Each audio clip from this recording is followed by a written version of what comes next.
الحمدللہ والصلاۃ والسلام علی رسول اللہ۔ دین کی دعوت بڑا عظیم عمل ہے، یہ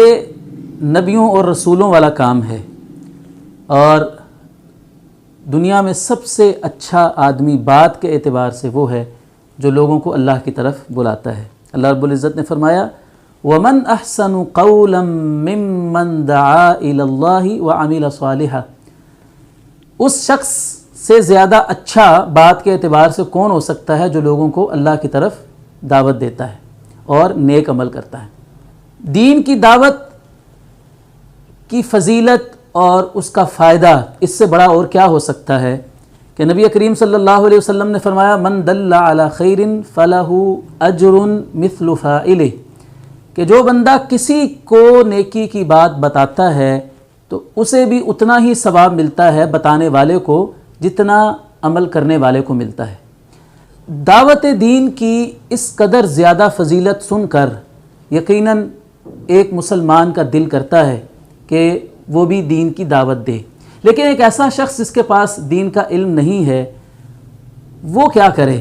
وہ چاہتا ہے کہ میں بھی لوگوں کو دین کی دعوت دوں اور یہ اجر اور ثواب حاصل کروں، لیکن میرے پاس تو اتنا علم نہیں ہے۔ تو یاد رکھیے کہ دین کی تبلیغ کے لیے اللہ تعالیٰ نے ہمارے لیے ایسے وسائل مہیا کر رکھے ہیں، اور خاص طور پر آج کے زمانے میں تو یہ سوشل میڈیا کی وجہ سے اور یہ جدید ذرائع ابلاغ کی وجہ سے اللہ تعالیٰ نے ہمیں ایسے ایسے مواقع عطا فرما رکھے ہیں کہ ایک وہ شخص،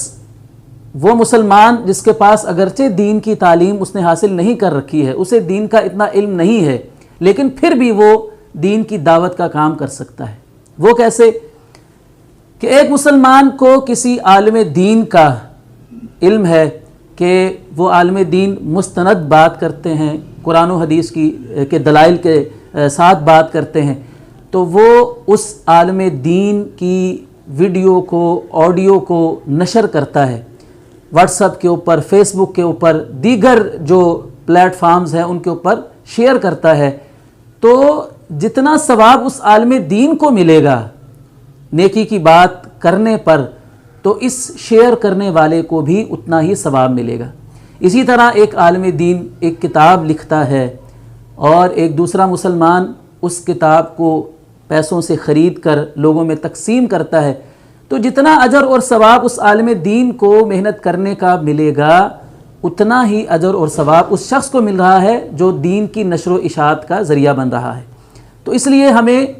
اس معاملے میں بخل سے کام نہیں لینا چاہیے، بلکہ اس کو غنیمت سمجھنا چاہیے اور بہت بڑی سہولت ہمیں سمجھنی چاہیے کہ سوشل میڈیا کی شکل میں اللہ تعالیٰ نے ہمیں اتنی بڑی نعمت عطا فرما دی ہے کہ ہم اس کے ذریعے سے